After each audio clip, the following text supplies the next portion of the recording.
नमस्कार विद्यार्थियों, आज हम काव्य खंड की एक कविता पढ़ेंगे जिसका नाम है बच्चे काम पर जा रहे हैं और ये रचना है राजेश जोशी की। राजेश जोशी का जन्म हुआ है 1946 में और ये नई कविता से संबंधित कवि हैं। नई कविता का तात्पर्य है कि जिस समय में कविता में कुछ नए प्रयोग किए गए, ठीक है ना, तो वो जो समय था वो नई कविता का समय कहलाया। तो ये जो राजेश जोशी थे ये नई कविता से संबंधित कवि हैं और इनकी जो रचनाएं हैं वो एक दिन बोलेंगे पेड़ और मिट्टी का चेहरा, ये प्रमुख एक दो रचनाएं हमने यहाँ लिखी हैं। ठीक है, इसके बाद बात करते हैं इनकी रचना की। बच्चे काम पर जा रहे हैं और सीधा सा हम कह सकते हैं कि ये जो रचना है वो बाल श्रम पर केंद्रित है, या हम कह सकते हैं चाइल्ड लेबर। बच्चों से जो काम करवाया जा रहा है, परिश्रम या मेहनत करवाई जा रही है, और जहाँ ये मेहनत करवाई जा रही है वहाँ नहीं होनी चाहिए। बच्चों का जो समय है वो उनके खुद के लिए होना चाहिए, उनसे मेहनत तो करवाई जानी चाहिए, परिश्रम उनकी दिनचर्या में होना चाहिए, लेकिन वो खेल के रूप में होना चाहिए। ठीक है ना, वो जो परिश्रम है उसका फायदा किसी दूसरे को मिल रहा है, उनसे जबरदस्ती, उनसे थोप करके, उनसे चाइल्ड लेबर या बाल श्रम करवाया जा रहा है किसी कंपनी में, ठीक है ना, उनको नौकर बनाया जा रहा है, ठीक है ना। तो इस प्रकार का ये जो कृत्य है वो समाज के लिए उचित नहीं है, ऐसा लेखक ने कहा है। इसमें समाज पूरा दोषी है और इस सिस्टम को, जिस सिस्टम में खामी है उसमें चेंज किया जाना चाहिए और उसमें हमको देखना चाहिए कि क्या किया जा सकता है। तो समझिए, लेखक कवि ने कहा है कि कोहरे से ढकी सड़क पर बच्चे काम पर जा रहे हैं।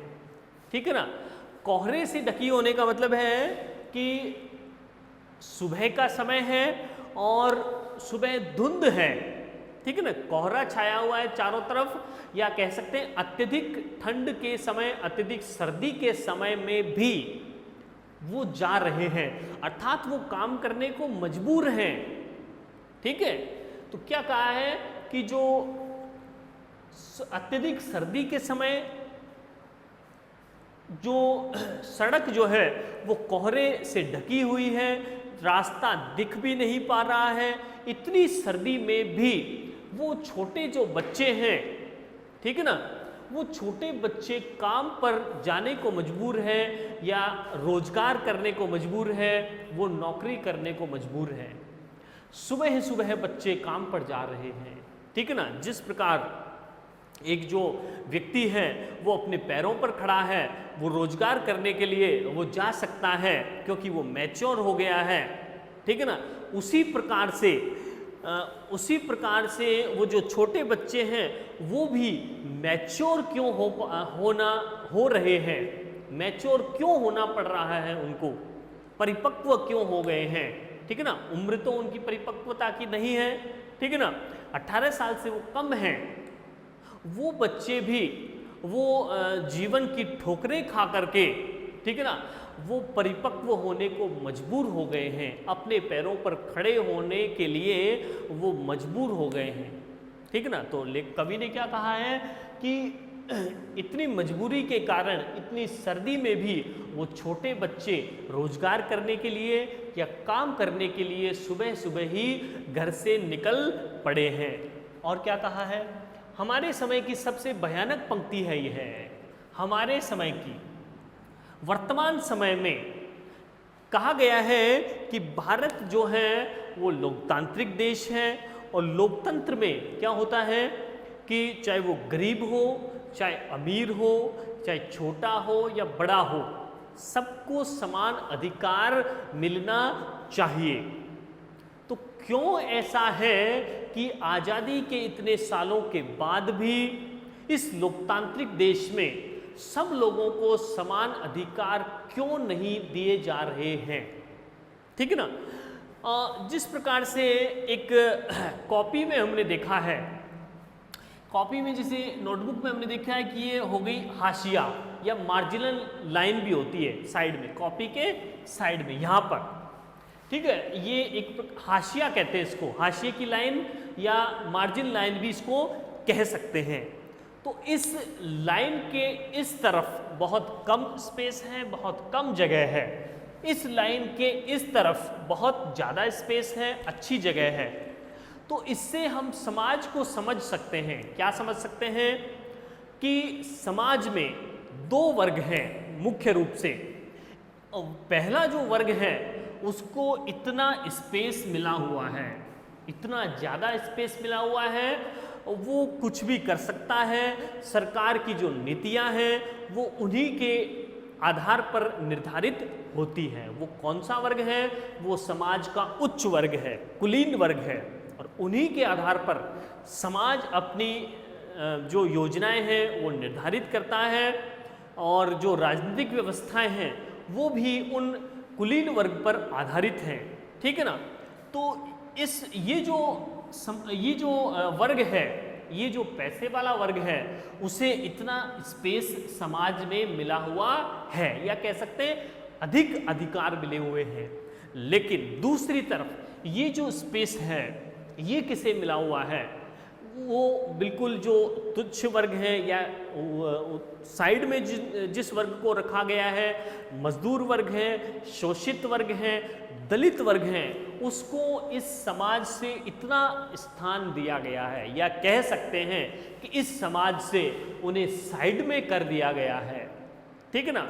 तो उसे समाज में बहुत कम स्थान प्राप्त है। तो ऐसा क्यों है? ये कहा गया है कि हमारे समय की, हम कहते हैं कि हमारा देश लोकतांत्रिक है और कहते हैं कि हमने बहुत विकास कर लिया है, विकास कर रहे हैं। तो इस समय में भी जब टेक्नोलॉजी इतनी विकसित हो गई है, समाज में ये जात पात का चक्कर नहीं रह गया है, फिर भी ऐसा क्यों है कि समाज दो वर्गों में बटा हुआ है और कुछ वर्ग को इतनी मेहनत करनी पड़ रही है दो समय की रोटी जुटाने के लिए? तो क्या कहा है कवि ने कि ये वर्तमान समय की, वर्तमान जो विकसित जो समय है, उस समय के लिए ये एक भयानक पंक्ति है। कौन सी पंक्ति? कि बच्चे काम पर जा रहे हैं, ऐसा कहा जाना एक डरावनी स्थिति को इंगित करता है, डरावनी स्थिति बताता है कि ऐसा कैसे हो सकता है कि कुछ लोग अभी भी बीपीएल हैं या गरीबी रेखा से भी नीचे अपना जीवन व्यतीत कर रहे हैं। ठीक है ना। तो कवि ने क्या कहा है कि ये वर्तमान विकसित समय की, विकसित समाज की एक भयानक स्थिति है। और इससे भी ज़्यादा भयानक क्या है? इससे भी ज़्यादा भयानक यह है कि इस बात को, कौन सी बात को?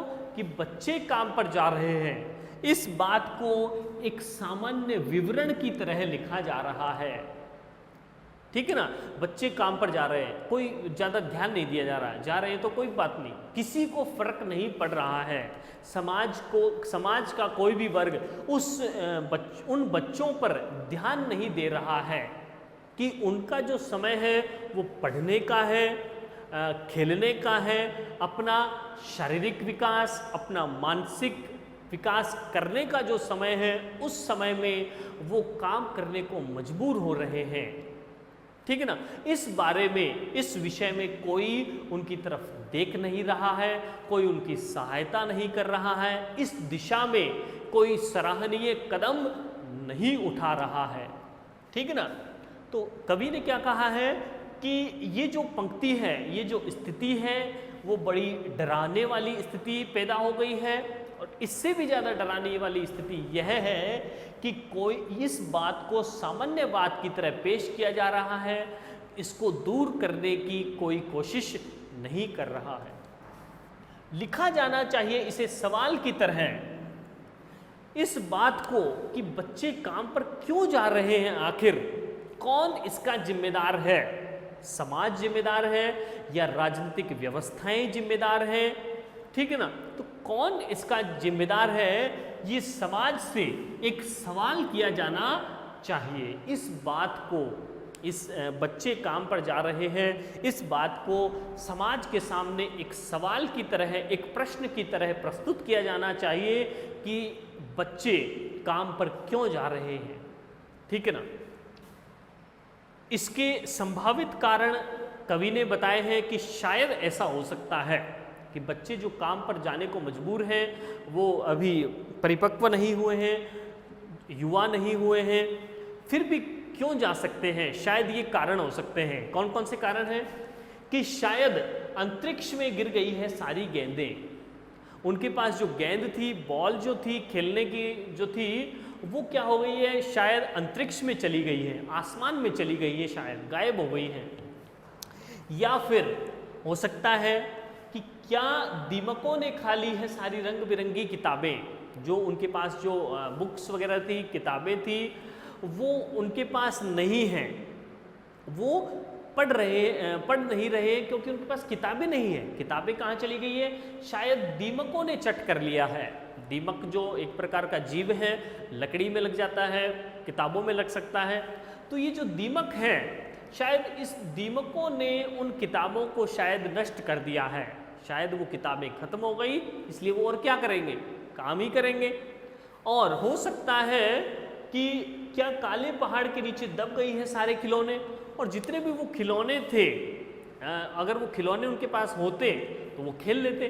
खिलौने नहीं है, कहाँ चले गए? शायद वो किसी पहाड़ के नीचे दब गए होंगे, बहुत विशाल पहाड़ होगा, उसके नीचे शायद वो दब गए हैं, इसलिए खिलौने नहीं है तो वो क्या करेंगे, काम कर रहे हैं। और शायद वो जहाँ पढ़ते थे उन मदरसों की इमारतें, मदरसे जो मुस्लिम विद्यालय जिनको हम कह सकते हैं, तो ये जो विद्यालय थे उनकी जो इमारतें हैं वो शायद क्या हो गई है, भूकंप के कारण टूट गई हैं। वो अब कहाँ पढ़ेंगे, जब उनके विद्यालय, स्कूल की जो बिल्डिंग है जहाँ वो अध्ययन करेंगे, बैठकर पढ़ेंगे, वो बिल्डिंग ही शायद टूट गई है। अब वो पढ़ने की उनके लिए जगह नहीं है, इसलिए शायद वो काम पर जा रहे हैं। ठीक है। और क्या हो सकता है कि सारे मैदान, सारे बगीचे और सारे घरों के आंगन जहाँ पर वो खेला करते थे, कहाँ पर, मैदानों में, बगीचों में और घरों के आंगन में, इन सारी जगहों पर ये सारी जगह कहाँ हो गई है, खत्म हो गई है। शायद ये बचे ही नहीं है। उन मकानों में आंगन नहीं बचा है, खेलने का स्पेस नहीं बचा है। इस पूरी पृथ्वी पर कहीं भी एक भी खेलने का प्लेग्राउंड नहीं है, बगीचे नहीं हैं जहाँ खेला जा सके। शायद वो सारी चीज़ें अचानक खत्म हो गई है। एकाएक का तात्पर्य है अचानक।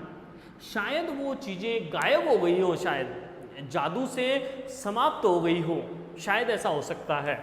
तो ये कुछ कारण बता दिए गए हैं कि ये संभावना है, तभी शायद वो बच्चे खेल नहीं पा रहे हैं, पढ़ नहीं पा रहे हैं और काम पर जा रहे हैं। ये कारण हो सकते हैं। लेखक, कवि ने ऐसा कहा, लेकिन कवि ने फिर कहा है कि अगर ऐसा हो गया है तो ये सारी चीज़ें खत्म हो गई है, किताबें भी नहीं हैं और खिलौने भी नहीं हैं, तो उनका बचपन ही समाप्त हो गया। तो फिर बचा ही क्या है इस दुनिया में? इस दुनिया में कुछ भी रंग बिरंगा, कुछ भी सार्थक नहीं बचा है। इस दुनिया का कोई अर्थ नहीं है। तो फिर इस दुनिया में कुछ भी नहीं बचा, क्योंकि बच्चों का बचपन ही समाप्त हो गया है। तो फिर इस दुनिया में कुछ भी सार्थक नहीं है। तो फिर कितना भयानक होता अगर ऐसा होता। यदि ऐसी स्थिति, मान लीजिए ये जो स्थितियां बताई गई हैं, क्या कौन सी स्थितियां, कि उनकी गेंदें अंतरिक्ष में चली जाएं मान लीजिए, और बच्चों की सारी किताबों को दीमकें खा ले, एक भी किताब नहीं बचे इस दुनिया में, और उनकी जो खिलौने हैं वो पहाड़ के नीचे दब जाएं, और उनकी जो विद्यालय की जो बिल्डिंग है वो भूकंप में नष्ट हो जाएं, एक भी विद्यालय ना बचे। अगर ऐसा हो जाए तो क्या हो जाएगा, बहुत भयानक स्थिति हो जाएगी। सोचो ऐसा हो जाए तो क्या होगा दुनिया में, अलग ही परिदृश्य नजर आएगा। अगर ऐसा हो जाएगा तो बहुत ही विकट समस्या उत्पन्न हो सकती है। लेकिन कवि क्या कह रहा है कि भयानक है, लेकिन अगर ऐसा हो जाएगा, ये तो भयानक है ही है, ये भयानक स्थिति उत्पन्न हो सकती है, लेकिन इससे भी ज़्यादा भयानक यह है कि ये सारी चीज़ें क्या है, इससे भी ज़्यादा भयानक क्या है कि ये सारी चीज़ें हश्ब मामूल हैं। हश्ब मामूल का मतलब है यथावत हैं, यथावत, यथा मतलब जैसे पहले थी वैसी की वैसी अब है, ठीक है ना। यानी कोई भी स्कूल टूटा नहीं है, किसी भूकंप में उसकी इमारत गिरी नहीं है, विद्यालय हैं, खेलने के खिलौने भी हैं और किताबें भी हैं, लेकिन उन किताबों का, उन खिलौनों का कुछ बच्चे, समाज के कुछ वंचित वर्ग के जो बच्चे हैं, उनका उपभोग नहीं कर पा रहे हैं, उनका सेवन नहीं कर पा रहे हैं कुछ कारणों से। तो ये सारी चीज़ें हश्ब मामूल हैं, ये सारी चीज़ें समाज में पृथ्वी पर हैं, यथावत हैं।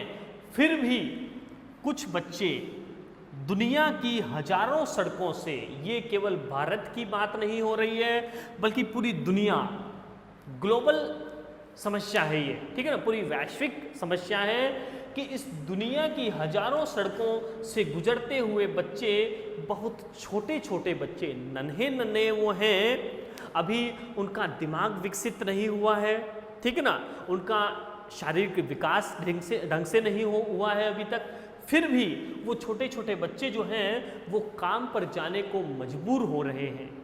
तो ऐसा क्यों है, ठीक है ना। हो सकता है कि वो उनके माता पिता, उनके जो अभिभावक हैं वो बिल्कुल सक्षम नहीं है, वो दो वक्त की रोटी देने को भी उनको सक्षम नहीं है, हो सकता है। या फिर हो सकता है उनके अभिभावक ही ना हो सकता है वो अनाथ हो, ठीक है ना। तो इस प्रकार से वो वंचित वर्ग से संबंधित वो हैं, ठीक है ना। तो ये केवल उस वर्ग की ही समस्या नहीं है, उस वंचित वर्ग की, उस शोषित वर्ग की, उस दलित वर्ग की ही समस्या नहीं है, बल्कि ये पूरे समाज की समस्या है। जो अच्छे वर्ग, जो कुलीन वर्ग से, संपन्न वर्ग से जो संबंधित जो लोग हैं, उनको भी इस बारे में देखना चाहिए, इस बारे में ध्यान देना चाहिए और कुछ कदम उठाए जाने चाहिए। एक बार फिर से हम इसको समझेंगे कि कवि कह रहे हैं कि अत्यधिक सर्दी की ऋतु में कुछ छोटी उम्र के बच्चे सुबह के समय, प्रातःकाल के समय काम करने के लिए वो अपने घर से चल पड़े हैं, वो काम करने को मजबूर हैं। और क्या कहा है कि ये वर्तमान समय की, वर्तमान विकसित समाज की ये एक भयानक स्थिति है या भयानक पंक्ति है। कौन सी पंक्ति? कि बच्चे काम पर जा रहे हैं। तो बच्चे काम पर जा रहे हैं एक विकसित समाज के लिए एक भयानक स्थिति है। और इससे भी ज़्यादा भयानक यह है कि इस बात को एक सामान्य बात की तरह, सामान्य विवरण की तरह लिखा जा रहा है और इस बात को एक प्रश्न के रूप में, एक समाज से प्रश्न के रूप में लिखा जाना चाहिए कि बच्चे आखिर काम करने को मजबूर क्यों हैं। फिर संभावना जताते हुए कवि ने कहा है कि शायद इसके कुछ कारण हो सकते हैं। पहला कारण यह हो सकता है कि सारी गेंदें अंतरिक्ष में गायब हो गई हैं, सारी रंग बिरंगी किताबों को दीमकों ने साफ कर दिया है, नष्ट कर दिया है। सारे जो खिलौने थे वो काले एक विशाल पहाड़ के नीचे दब गए हैं और शायद उनके विद्यालय की जो इमारतें थी वो भूकंप में नष्ट हो गई हैं। या फिर हो सकता है कि सारे पृथ्वी के जितने भी मैदान हैं, सारे बगीचे हैं, घरों के जितने आंगन थे, वो शायद अचानक ही, एकाएक ही वो सब समाप्त हो गए हैं। और इस दुनिया में एक भी किताब नहीं बची है, एक भी खिलौना नहीं बचा है, खेलने के लिए आंगन नहीं बचे हैं। तो ऐसा होने के कारण शायद बच्चे काम पर जाने लगे हैं। और फिर आगे कवि ने क्या कहा है कि अगर ऐसा हो गया है, मान लीजिए ऐसी परिस्थिति उत्पन्न हो गई है पूरी दुनिया में, तो फिर इस दुनिया में कुछ भी सार्थक नहीं बचा है, क्योंकि बच्चों का बचपन ही अगर समाप्त हो गया तो फिर वो भविष्य किस प्रकार उनका सुरक्षित रह सकता है और वो किस प्रकार एक अच्छे समाज का निर्माण कर सकते हैं, अर्थात नहीं कर सकते। तो अगर ऐसा हो गया है तो दुनिया में कुछ भी सार्थक नहीं बचा है। अगर ऐसा हो जाता तो बहुत ही भयानक स्थिति पैदा हो जाती, लेकिन इससे भी ज़्यादा भयानक स्थिति अब हो गई है। वो क्या है कि ये सारी चीज़ें इस दुनिया में हस्ब मामूल हैं, यानी यथावत हैं, यानी विद्यमान हैं। फिर भी कुछ जो बच्चे हैं इस दुनिया की, पूरे संसार के हजारों सड़कों पर सुबह के समय काम पर जाने को मजबूर हो रहे हैं। तो इसमें कवि के द्वारा बाल श्रम की समस्या को उभारा गया है और एक आह्वान किया गया है कि समाज के द्वारा या राजनीतिक तंत्र के द्वारा उन बच्चों के लिए कुछ विशेष कदम उठाए जाएं, समाज भी उसके लिए आगे आए और पॉलिटिकल सिस्टम जो है उसमें कुछ ऐसे नियम बने कि उनका बच्चों का भविष्य सुरक्षित रहे। धन्यवाद।